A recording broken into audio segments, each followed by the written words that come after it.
Before the homily, just a little introduction and request for prayer. And it's a story that has a connection somehow to the gospel.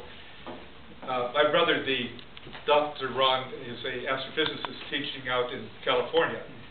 And this past week at 4:15 in the morning, his wife is a doctor, also an MD.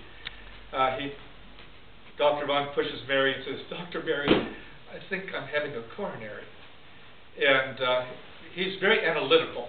And being an astrophysicist, he started saying, well, there's this arteriosclerotic artery here is doing this, and this is going on here, and this is going on here, and this numbness is taking place there. And she said, "Here's an aspirin and shut up." Called 911, got him to the hospital on time, and he said, "Where's the priest?" Sure enough, the pastor's a close friend, got the priest down there, and he was going through a coronary. But the important thing that took place, he's fine. They put a stent in. He's going to be teaching this week. But the story goes that they had to do a plan of action quickly. In our life, we're fragile human beings, and we get caught sometimes with all kind of stuff happening in life. And we need that plan of action and not be afraid to take it. And it goes for our spiritual life too, and I think that's what the whole gospel was about. That we can get stuck, and we just don't have overwhelmed with so much stuff that we kind of neglect the deepest part of our personality, which is our soul. In today's idioms, there's this wonderful play, Oliver Twist. And in the play, I think most of us are familiar with it. They have this house for orphans and urchins, street urchins. And little Oliver is sitting at the table, and they're really running roughshod over these little kids. They have all these orphans sitting there, and they're having soup. And at the end, he doesn't have too much, so he goes to the house manager with his bowl. And he says, "More soup, sir." And the guy is in a rage, and he's like a tyrant, and he slaps him and gets back to when you see the scene, when you start watching it on a play or a movie, your heart is really moved for the kid, a little urchin. You said, cute little kid, and your heart's really moved for that child. And when that tyrant won't give him the soup, you get angry. You get angry. You want to intervene yourself on it. I suspect that's the story of Amos. It's the whole story of Amos. Amos was seeing people holding their bowl out. The bowl may not be looking for soup. The bowl might be looking for affection, integrity, might be looking for friendship, support, somebody to recognize this human being. So we're all kind of with the bowls out. And the invitation, I think, of the Christ is to have the plan of action to take care of filling up that bowl. And you will fill it up with yourself.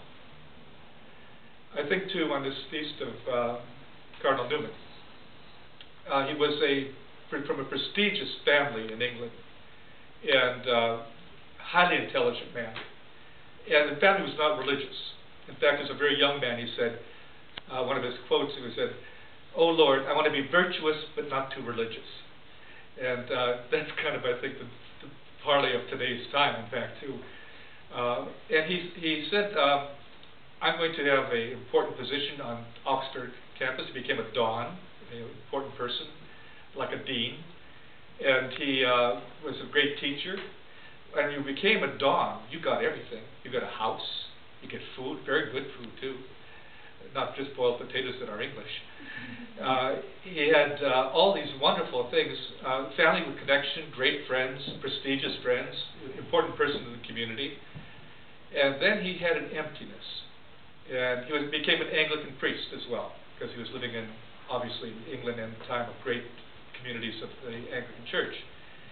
And he said, "I've got to find a way to bring the Roman Church and the English Church together." And he said, "I'd like to find a way to do that." And with his great intellect, he began to do great studies. He said, "I'd like to seek the truth out. Where's the truth coming from? How is it best sustained? Who has the best bowl?" And his heart found it. And then he followed the heart by using his mind. and he found that his heart would be best fulfilled by being a Catholic, member of the Catholic community. All hell broke loose. We all know who Billy Graham is. Have you ever heard of Billy Graham? It's like Billy Graham saying, I'm going to become a Roman Catholic. All hell broke loose if that ever happened, in the evangelical communities. But he becomes Catholic, and he loses the house. He loses friendships. Family didn't disown him, but they were horribly distressed about it. He lost all his important people in his life. And he just became a pastor of a humble parish and continued to teach what they call the Oxford movement. And in that Oxford movement is where the heart of our Newman ministry is. He became a professor who enjoyed his time with his students. He had availability for students. So he didn't just teach at the desk. He found them, went time with them and everything. And that's why the Newman Center is named after him. He became the very first, founder of what we call our Newman Center.